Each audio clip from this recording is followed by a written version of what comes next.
고등학교 때, 중학교 때 이렇게 여기 다녔던 기억이 지금 생각이 납니다. 그래서 그때는 정말 철이 없었는데 또 저희 어머니하고 같이 교회 다녔던 또 제가 초등학교 때 학생반에 들어가지 못해서 형하고 누나만 학생반에 가고 저는 집에서 기다렸던 여러 가지 생각이 납니다. 그래서 하나님께서 천방지축 정말 개구장이었는데 그런 저를 여기까지 인도하신 하나님께 감사드리고 사실은 이제 율석 본향교회를 떠난 다음에 여기저기 교회를 다녔죠. 근데 중간중간에 차를 타고 율석이를 이렇게 한 번씩 이렇게 돌아다녔습니다. 그래서 역시 고향은 너무나 우리에게 소중하고 저희에게 좋은 추억을 남겨주는 그런 것 같습니다. 근데 이런 귀한 교회에 우리 목사님께서 특별히 초청해 주셔서 얼마나 감사한지 모르겠습니다. 정말 감사드립니다. 오늘은 다윗과 골리앗 이야기를 통해서 같이 은혜를 나누고자 합니다. 누구나 다 아는 말씀이죠. 여기 보시면은 블레셋하고 이스라엘하고 전쟁이 일어났습니다. 그렇죠? 근데 저와 여러분도 전쟁을 하고 있죠. 모든 사람이 다 아는 것입니다. 선악간의 베데리프 사건입니다. 그래서 에베소서 6장 12절을 보면은 우리는 사람을 대항하여 싸우는 것이 아니라 한 해가 이 어두운 세상을 지배하고 있는 악한 영들인 마귀들을 대항하여 싸우고 있습니다. 성도님들, 우리가 싸우는 싸움이 어떤 싸움인가에 따라서 사람들마다 그 사람의 크기가 정해질 것 같습니다. 어떤 사람은 돈하고 싸우고, 어떤 사람은 옆에 있는 사람하고 싸웁니다. 근데 하나님을 믿는 사람은 누구하고 싸우죠? 우리 마음속에 있는 악한 마음, 사단, 그리고 옆에 있는 사람의 그 악한 영향력에 기죽지 않고 그들을 구원하기 위해서 우리가 싸우는 것을 잘 알고 있습니다. 그렇다면은 이 전쟁에서 이기기 위해서는 우리의 적이 누군지 알아야 됩니다. 그렇죠? 우리의 적이 누굴까? 자, 여기 보면 나옵니다. 골리앗 키가 거의 3m 정도 된다고 합니다. 2m 38. 머리에는 노트구를 썼고 갑옷은 어린 갑을 입었습니다. 어린 갑이 이 통갑옷이 아니고 비닐처럼 이렇게 돼갖고 움직이는데 불편함이 없는 그런 갑옷이죠. 다리에 견갑을 잡고 무기는 등에는 단창을 맸습니다. 창을 가지고 있었고 허리에는 칼을 가지고 있었습니다. 그리고 창의 날개만 그 무게만 끝에 무기죠. 그거만 6kg 그리고 그 앞에 방패든 병사가 있었습니다. 여기 보시는 것처럼 골리앗은 천하무적입니다. 골리앗과 싸워서 이길 사람이 한 명도 없었습니다. 그렇죠? 그러면 저와 여러분의 대적 누구죠? 사단입니다. 골리앗과 싸워서 이길 사람이 한 명도 없듯이 인간의 힘으로는 사단과 싸워서 이길 사람이 단 한 명도 없습니다. 저도 때때로 사단에게 넘어지는 그런 것을 보게 됩니다. 하나님과 잠시만 떨어져도 내 마음속에 온갖 안 좋은 생각들이 떠오르는 그런 것을 보게 됩니다. 그러면 이 사단과 싸워서 지면 우리가 어떻게 되는가? 9절입니다. 그가 나와 싸워서 나를 죽이면 우리가 너희의 종이 되겠고 내가 이겨 그를 죽이면 너희가 우리의 종이 되어 우리를 섬길 것이니. 이 말씀이 맞습니까?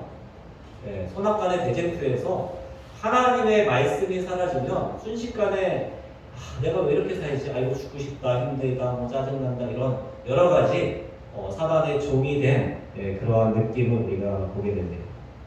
이러한 골리앗의 반응에 이스라엘 백성들이 어떻게 했는지 한번 보도록 하겠습니다. 10절과 11절입니다. 골리앗이 뭐라고 이야기하죠? 내가 이스라엘 군대를 모욕하였으니 사람을 보내어 나와 싸우게 하라. 근데 11절에 어떻게 하고 있죠? 사울과 온 이스라엘이 블레셋 사람이 이 말을 듣고 놀라 크게 두려워하니라. 전쟁하러 온 거잖아요. 그렇죠? 자신의 가족을 지키기 위해서, 자신의 민족을 지키기 위해서 전쟁하러 나갔는데 블레셋 사람이 이 말을 듣고 크게 놀라 두려워하니라. 얼만큼 오랫동안 두려워했을까? 부모님도 얼마나 오래 두려워했을까요? 16절 보면은 그 블레셋 사람이 40일을 아침 저녁으로 나타내었다. 전쟁하고 나서 아침 먹고 나서 떠이고 저녁 먹기 전에 하루에 2번씩 이렇게 두려웠던 겁니다. 아마 서로 대치했기 때문에 40일 동안 대치했기 때문에 앞에 차 모독하고 나무로 방책도 만들고 그래서 기습 공격에 대해서 대비는 했겠죠. 하지만 골리앗이 한 번씩 진 앞에 나와서 큰 소리 칠 때마다 두려웠던 것입니다. 성도님들 가만히 보면 저도 마찬가지입니다. 많은 그리스도인들이 선악간의 배쟁투에서 두려웠던 적이 있는 것 같습니다. 하나님께서 저와 여러분에게 달란트를 주었습니다. 그렇죠? 무한한 가능성이 있는 달란트를 주었습니다. 시간이라는 달란트를 주었고 오늘 교과 공부한 것처럼 또 재정이라는 달란트, 또 다른 사람에게 선한 영향력을 끼칠 수 있는 그러한 달란트를 주었습니다. 한 사람의 영향력이 큰가요? 네, 한 명이 아주 교회에서 성실하게 하나님을 섬기면 그것이 퍼져나갑니다. 다른 사람한테 배우게 됩니다. 한 명이 가정에서, 사회에서, 교회에서 안 좋은 행동을 하면은 그 영향력이 있는 것을 보게 됩니다. 저와 여러분이 하나님께 받은 달란트가 있고 영향력이 있는데 때때로 사단에게 져서 우리 인생에서 그것을 사용하지 못한 경우가 있는 것 같습니다. 이때 누가 여기 등장하죠? 다윗이 등장합니다. 저와 여러분이 오늘 다윗과 같은 그러한 삶을 사시게 되기를 바라겠습니다. 다윗이 여기 온 이유는 다윗의 아버지가 이새였잖아요. 아들만 8명이고 근데 3명이 전쟁터에 나갔어요. 걱정이 되겠죠. 죽었는지 살았는지 갇혔는지 여러 가지 걱정이 되는 겁니다. 그래서 막내 8번째 아들 막내에게 심부름을 시킵니다. 치즈 10덩이 갖다 주고 그리고 형들이 살았는지 죽었는지 안부를 가지고 와라. 부모님들 여기 다윗이 도착을 할 때는 아무도 다윗을 주목하지 않았어요. 그냥 심부름하는 목동이었습니다. 마찬가지로 이 세상은 우리를 주목하지 않습니다. 하지만 하나님께 의지한 한 명이 하나님의 일을 할 수 있음을 저희가 분명히 알고 있습니다. 다윗은 사람들이 모르는 사명을 가지고 있었습니다. 얼마 전에 사무엘 선지자가 와서 다윗에게 어떻게 했죠? 몰래 머리에 기름을 부었습니다. 무슨 뜻이죠? 네가 장차 왕이 될 것이다. 그래서 군림하는 게 아니라 섬기는 거잖아요. 이 백성을 하나님께 올바른 길로 갈 수 있도록 섬기는 그러한 봉사일을 할 것이다 라는 사명을 받았습니다. 그리고 사실은 이 전쟁터에 오기 전에 다윗은 천사에게서 사명을 받았습니다. 구조와 선지자에 보면은 다음과 같은 글이 나옵니다. 그러나 이 젊은 목자에게는 이새에게 알려지지 않은 보다 더 큰 사명을 위임받았다. 이스라엘 군대가 위험 중에 있었고 다윗은 천사에게서 그의 백성을 구하라는 지시를 받았다. 그러니까 2번의 사명을 받은 것입니다. 얼마 전에는 선지자에게 네가 장차 왕이 되어서 이 백성을 하나님께 인도할 것이다. 그리고 바로 직전에는 천사가 나타나서 40일 동안 떨고 있는데 네가 그 군대를 구원할 것이다 라는 그러한 지시를 받았습니다. 성도님들 저와 여러분이 하나님께 이러한 명령을 받은 것이 있나요? 사명을 받은 것이 있나요? 네. 이 성경 말씀은 사실은 하나님이 저와 여러분에게 주신 겁니다. 맞습니까? 여러분 이 성경에 있는 모든 것은 하나님이 저와 여러분에게 개인적으로 사명을 주신 겁니다. 그 사명이 많죠. 네, 그 중에 한 가지만 보도록 하겠습니다. 베드로전서 2장 9절입니다. 오직 너희는 택하신 족속이요 왕 같은 제사장들이요. 왕 같은 제사장. 네. 여기에 왕 같은 제사장이 몇 명 있죠? 저하고 우리 목사님 2명입니까? 그게 아니고 우리 모두에게 하신 말씀입니다. 제사장은 다른 사람의 구원에 책임이 있는 사람입니다. 하나님이 왜 너 혼자 하늘에 왔냐라고 하실 수도 있는 겁니다. 우리 가족을 우리가 구원해야 할 책임이 있죠. 그 옆에 있는 성도님들을 구원할 책임이 있습니다. 왕같은 제사장들이여 거룩한 나라여 그의 소유된 백성이니 이는 너희를 어두운 데서 불러내어 그의 기이한 빛에 들어가게 하신 자의 아름다운 덕을 선전하게 하려 하십니다. 이런 사명을 감당하기 위해서는 먼저 우리가 어두운 데서 불려 나와야 될 것 같습니다. 그렇죠? 이전에 과거에 우리의 안 좋은 생각과 사상과 습관에서 나와서 하나님의 백성으로서 참다운 자유를 느끼고 참다운 행복을 느끼면 그렇지 못한 사람을 안타깝게 생각해서 주님께 인도할 수 있겠죠. 근데 아유 신앙하는 거 힘들어. 이게 신앙하는 게 이렇게 재밌지가 않지 라고 생각하면 옆에 있는 사람은 주님께 인도하기 힘들 겁니다. 신명기 10장 13절에 보면 하나님의 모든 말씀은 우리의 행복을 위한 것입니다. 맞습니까? 우리가 자녀에게 어떤 것을 하라 하지 마라 하는 것은 자녀의 행복을 위한 거죠. 자녀를 수단으로 삼아서 내가 어떤 이득을 취하려는 게 아니고 자녀 자체가 인생의 목적입니다. 목표입니다. 자녀의 행복이 부모님의 목표입니다. 마찬가지로 하나님의 가장 큰 우리 개개인을 향한 목표는 우리의 행복입니다. 근데 그 행복에 중요한 것 중에 하나가 다른 사람을 위해서 봉사하고 가족과 이웃의 구원을 위해서 봉사할 때 우리가 하나님과 더 가까워짐으로 우리가 더욱 행복해질 수 있기 때문에 하나님이 우리에게 선교를 하라는 거지 우리를 수단 삼아서 어떤 목적을 이루는 것이 아니라는 것을 우리 성도님들 생각해 주시면 좋을 것 같습니다. 이제 이 전쟁터에 다윗이 도착을 했죠. 도착을 했더니 어떤 일이 있습니까?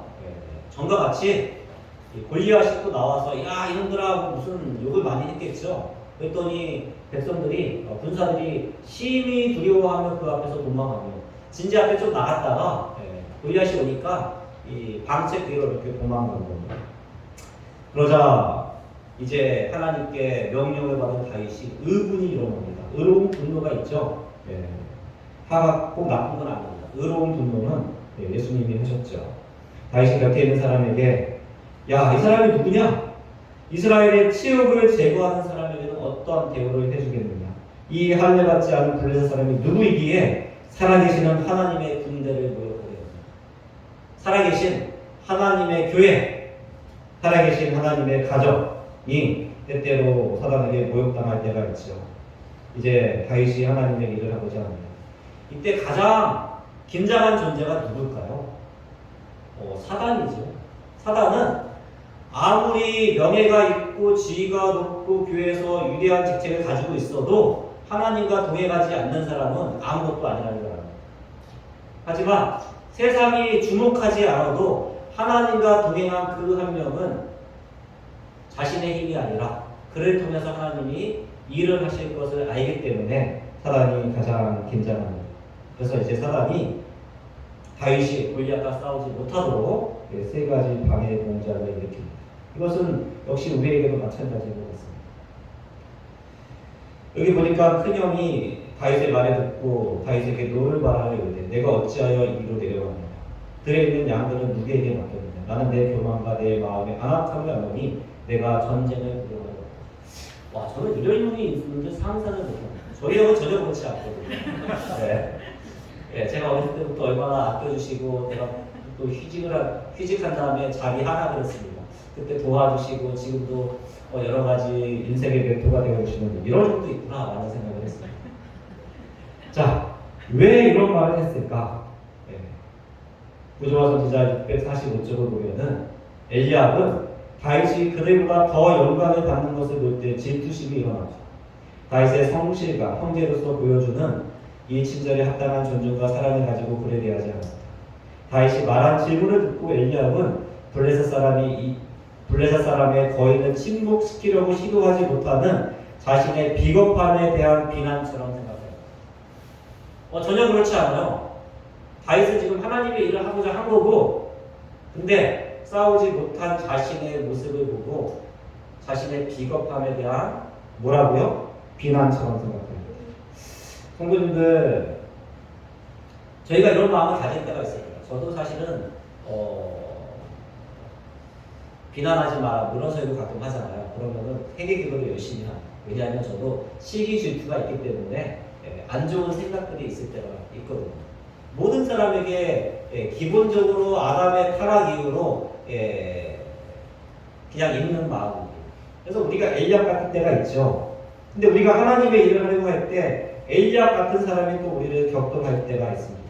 그럴 때마다 우리가 기도로 극복해야 될 것 같습니다. 교회 안에서, 사회 안에서, 친구 간에 시기 질투가 있습니다.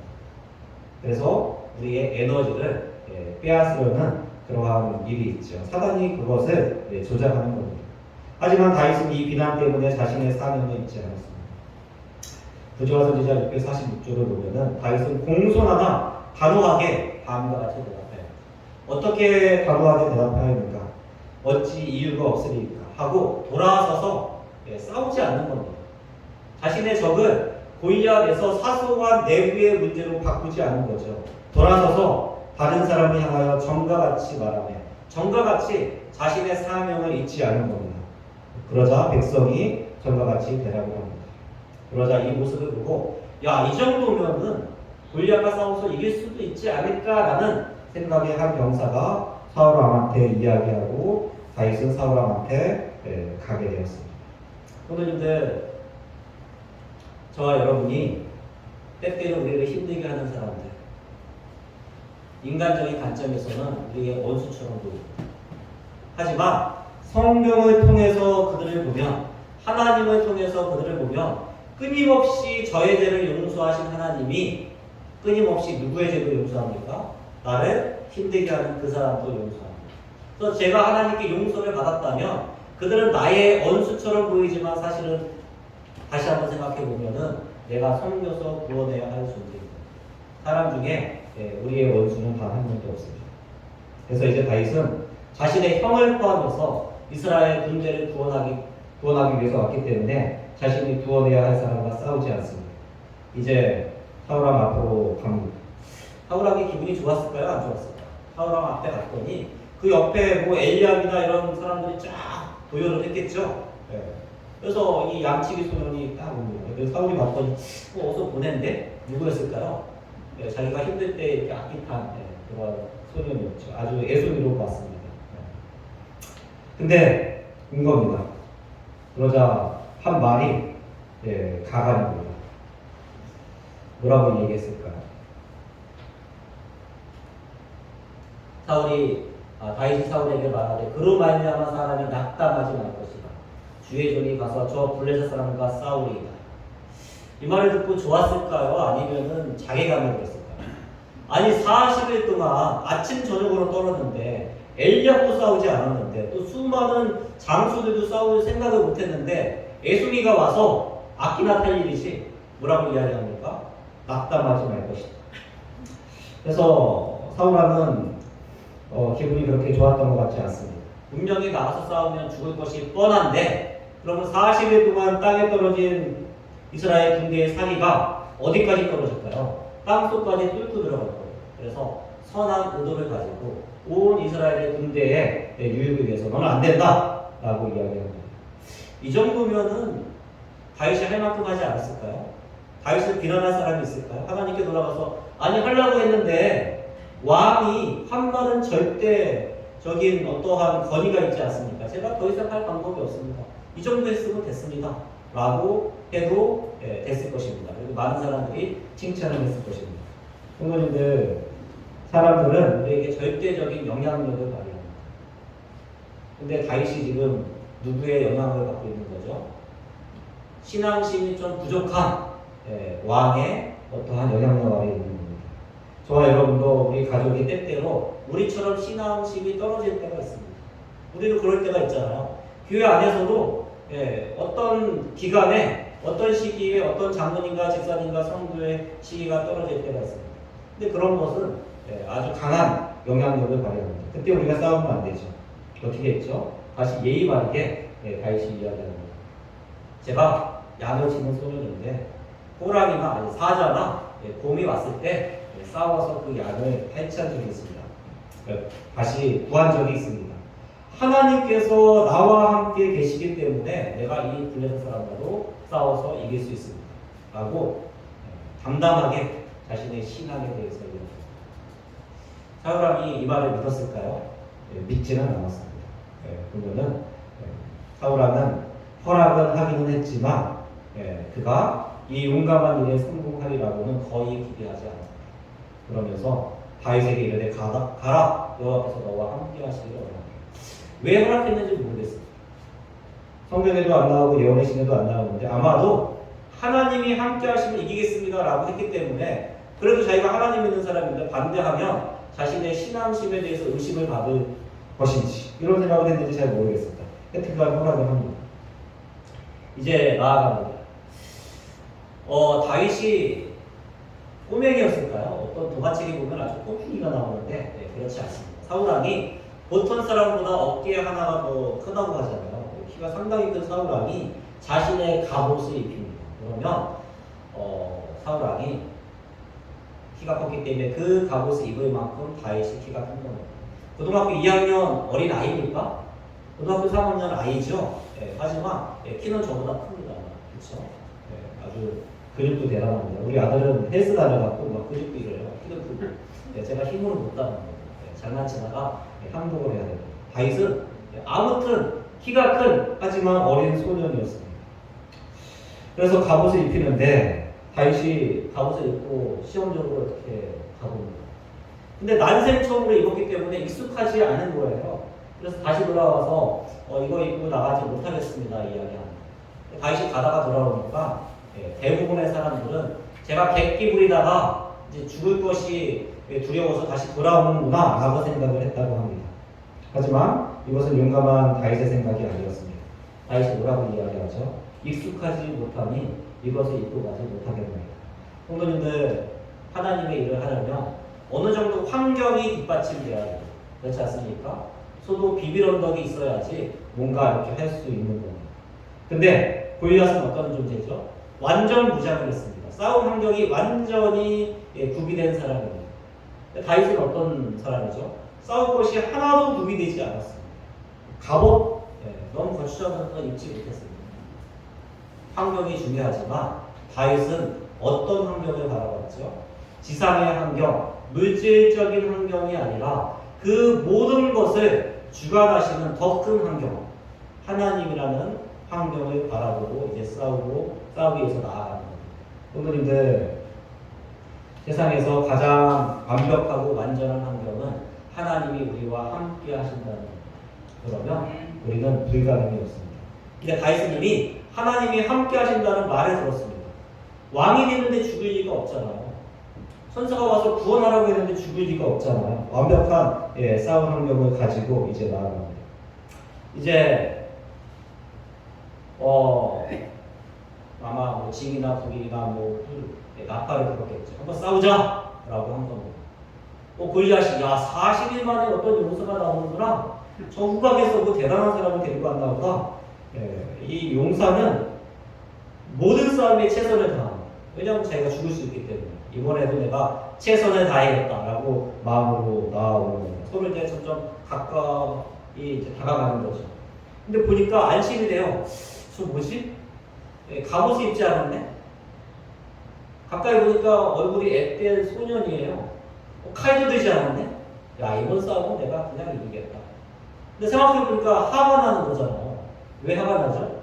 여기 보니까 둘러보다가 다윗이 뭐 억신여기 이때 이제 안심이 된 거죠. 근데 그가 젊고 붉고 용모가 아름다우며 아주 이쁘지 않은 여자 같은 애가 나오는 거예요. 이건 뭐지? 나를 뭐 놀리나? 근데 막대기를 가지고 오네요. 그러면서 네가 나를 개로 여기고 막대기를 가지고 내게 왔냐. 소리를 고래고래 지르면서 그 신들의 이름으로 다윗을 막 저주하고 그러다 보니까 화가 나잖아요. 그래서 이제 열이 점점 뜨거워지는 겁니다. 내가 오늘 너를 공중에 세르되게 주겠다 라고 이야기합니다. 이 무서운 골리앗이 이렇게 소리치면 겁을 먹어야 되잖아요. 다윗은 겁을 먹었을까요? 먹지 않았을까요? 전혀 겁을 먹지 않았습니다. 그래서 다윗이 이야기합니다. 다윗이 그 밑에 먼저 읽겠습니다. 다윗의 음성에는 두려워하는 기색이 전혀 없었다. 이미 싸우기 전에 이긴 거예요. 하나님이 계시니까. 그의 아름다운 얼굴에는 승리의 기쁨이 있었다. 싸우기 전에 난 승리했다 막 이렇게 퍼져 나가는 거예요. 맑고 음악 소리 같은 이 말은 사방에 울려 퍼져서 전쟁을 위하여 정렬하고 있는 무수한 무리들의 귀에 명확하게 들렸다. 맑은 음악 소리 같이 이미 승리한 같은 얼굴 표정으로 항의에 젖어갖고 이렇게 이야기하는데 무슨 얘기를 하죠? 보겠습니다. 이쪽이군요. 다윗이 블레셋 사람에게 이르되 너는 칼과 창과 단창으로 내게 나아오거니와 나는 만군의 여호와의 이름 곧 내가 모욕하는 이스라엘 군대의 하나님의 이름으로 내게 나아가노라. 하나님과 함께 간다 이 이야기를 하는 겁니다. 오늘 여호와께서 너를 내 손에 넘기시리니 이미 약속이 있잖아요. 여호와께서 너를 내 손에 넘기시리니 내가 너를 쳐서 내 목을 베고 너를 이기겠다라고 이야기하는 겁니다. 그러면서 위대한 신앙 고백을 합니다. 이 신앙 고백이 오늘 저와 여러분의 신앙 고백이 되기를 바랍니다. 오늘 좀 전에 읽은 그 성경적입니다. 사무엘상 17장 47절 다 같이 읽겠습니다. 또 여호와의 시작. 또 여호와의 구원하심이 칼과 창에 있지 아니함을 이 우리에게 알게 하리라. 전쟁은 여호와께서 하신 것이니 그가 너희를 우리 손에 넘기시리라. 부모님들 이 말씀이 맞습니까? 우리가 선악간의 대쟁투를 통해서 우리 자신과 가족과 이웃을 섬겨서 그들을 구원할 선악간의 대쟁투 전쟁이 있는데 그거는 우리 힘으로 이길 방법이 없습니다. 우리 힘으로 우리의 여러 가지 욕망과 이기심을 어떻게 이기겠습니까? 우리 힘으로 우리와 마찬가지로 여러 가지 문제가 있는 사람의 마음을 어떻게 감동시키겠습니까? 성령 하나님이 우리 마음속에 들어올 때야 이길 수 있는 겁니다. 전쟁은 여호와께 속한 것이라는 것을 잊지 않게 되기를 바랍니다. 이제 이 두 명이 이 이야기를 한다면 서로를 향해서 결론합니다. 근데 골리앗이 분노가 너무 머리 끝까지 치 올랐어요. 왜냐하면은 자기를 개로 여기고 막 칼도 안 가지고 막대기 가져왔는데 하는 말 보니까 이미 자기를 개로 여기잖아요. 이긴 것처럼 이야기하잖아요. 겁이 전혀 없잖아요. 그래서 분노가 머리 끝까지 치밀었고 화가 알끔 나서 여기 너무 뜨겁겠죠. 뒤로 이렇게 밀어제칩니다. 단칸에 반창에 죽이려고 이렇게 다가오는 거예요. 그때 다윗이 전혀 주눅들지 않고 맞서 뛰어갑니다. 그러면서 물매를 돌리죠. 그리고 물매를 던졌는데 이때 구조와 선지자에 보면 골리앗이 피하면 되잖아요. 뭐 한두 번 싸우니까. 아니면 손으로 맞던지. 근데 장님이 된 것처럼 두 손을 앞으로 내밀고 이렇게 눈도 이렇게 거의 감은 것처럼 엉거주춤이야 이렇게 하고 있었대요. 나한테 와서 맞아라 이거죠. 그러니까 하나님이 함께 하신 거죠. 그래서 물매가 날아갔는데 맞고 튕겨져 나왔을까요? 박혔을까요? 대부분의 책에 보면은 이렇게 어린이 동화책에 보면 튕겨져 나왔더라고요. 근데 성경은 자세히 안 보고 그림을 그리는 것 같아요. 이마에 박혔습니다. 박힌 다음에 뒤로 넘어진 게 아니고 앞으로 엎드려졌으니까 아마 이게 더 깊이 박혔을 거예요. 쿵 하면. 그 모습을 보고 두 군대에 대해서는 놀라움에 휩싸였다. 다윗이 죽을 것이라고 생각했는데 그러지 않은 거죠. 그럼 이제 블레셋 군대가 어떻게 하면 되죠? 방책 앞으로 나왔다가 요새잖아요. 차로 받고 또 여러 가지 이렇게 요새처럼 만들었겠죠. 그 뒤로 후퇴하면 되는데 이상한 기운이 블레셋 군대에 휩싼 거예요. 그래서 한 명이 도망가니까 두 명이 도망가고 골리앗이 죽은 다음에 그냥 요새로 가면 되는데 후퇴를 한 겁니다. 후퇴뿐만 아니라 그냥 무질서하게 도망을 한 겁니다. 성도님들, 다윗이 승리한 게 아니고 다윗을 통해서 하나님이 승리한 겁니다. 골리앗이 엉거주춤하게 만들었고 그리고 블레셋 군대가 도망가게 만든 겁니다. 저와 여러분도 마찬가지입니다. 저와 여러분이 하나님과 함께 하면은 저와 여러분을 통해서 하나님이 승리할 수 있고 우리의 승리가 가족의 승리가 되고 교회의 승리가 될 수 있을 것입니다. 이 늦은비 성령 단체로 내리지 않는다고 하죠. 하나님과 동행하는 한 명 한 명을 통해서 내립니다.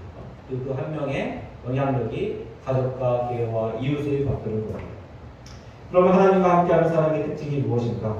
사무엘상 16장 18절을 보겠습니다. 사울왕이 다윗을 추천을 받죠. 그때 다윗을 추천하는 사람이 뭐라고 이야기합니까? 베들레헴 사람 이새의 아들을 본즉 수금을 탈 줄 알고 악기를 잘합니다. 용기가 있고 무용가, 구변가, 말도 잘합니다. 부럽습니다. 그리고 준수한 사람 완벽하지 않습니까? 악기 잘하지, 용기가 있지, 무용이 있지, 말도 잘하지, 잘생겼어요. 근데 이것보다는 가장 중요한 게 무엇입니까? 하나님이 여호와께서 그와 함께 계시거이다. 하나님이 편애하시나요? 하나님은 우리 모두의 마음 밖에서 우리 안에 들어오기 원하십니다. 근데 누가 가장 먼저 마음으로 연 거죠? 가장 적극적으로 연 거죠? 누가 더 많이 하나님께 마음으로 연 거죠? 다윗이 그렇게 한 겁니다. 제가 이걸 안 해드릴까요? 요 하나님의 말씀과 기도로 거룩하여집니다. 다윗이 하나님의 말씀을 통해서 하나님과 함께했고 그 다음에 기도를 통해서 하나님과 더욱 가까이 한 겁니다. 그랬을 때 하나님께서 다윗을 사용한 거고 다윗의 마음에 하나님의 마음이 있었을 때 다윗이 어떤 선택이 되었죠? 신앙이 연약한 이웃과 싸우지 않았습니다. 그리고 큰 영향력을 행사하는 하지만 신앙심이 부족하지만 큰 영향력을 행사하는 사람의 말보다 하나님의 말씀을 의지했습니다. 그리고 갑옷이라는 환경보다 모든 환경 중에 가장 완벽하고 완전한 환경인 하나님을 의지해서 가족과 이웃을 구원하라는 사명에 집중함으로 결국에는 하나님의 뜻을 이룬 것을 저희가 보게 됩니다. 우리 모든 성도님들 말씀과 기도로 하나님과 동행함으로 하나님께서 우리에게 주신 우리를 더욱 행복하게 하는 그 사명을 넉넉히 이루시게 되기를 바라면서 말씀을 마치겠습니다. 아멘.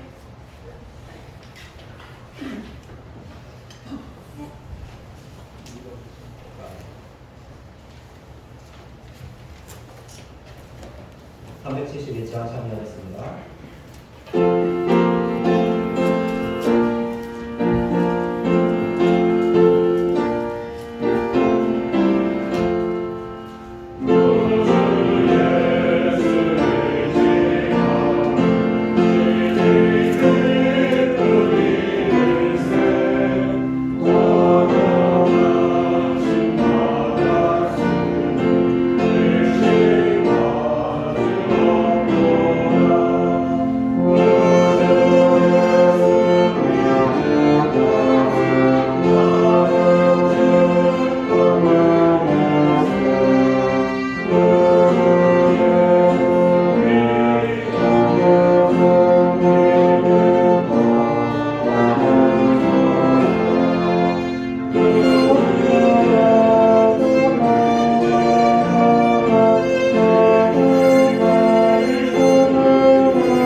아버지 하나님, 귀한 안식에 저희들 세상이 아니라 우리를 사랑하시고 우리에게 가장 좋은 것을 주기 원하시는 하나님의 품에 올 수 있도록 인도해 주셔서 감사합니다.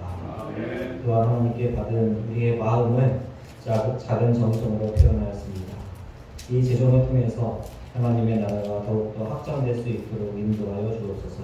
아멘. 또 헌금을 드린 손길에 축복하여 주셔서 하나님께서 이 짧은 인생 살면서 어려움 당하지 않고 넉넉하게 살 수 있도록 축복하여 주옵소서.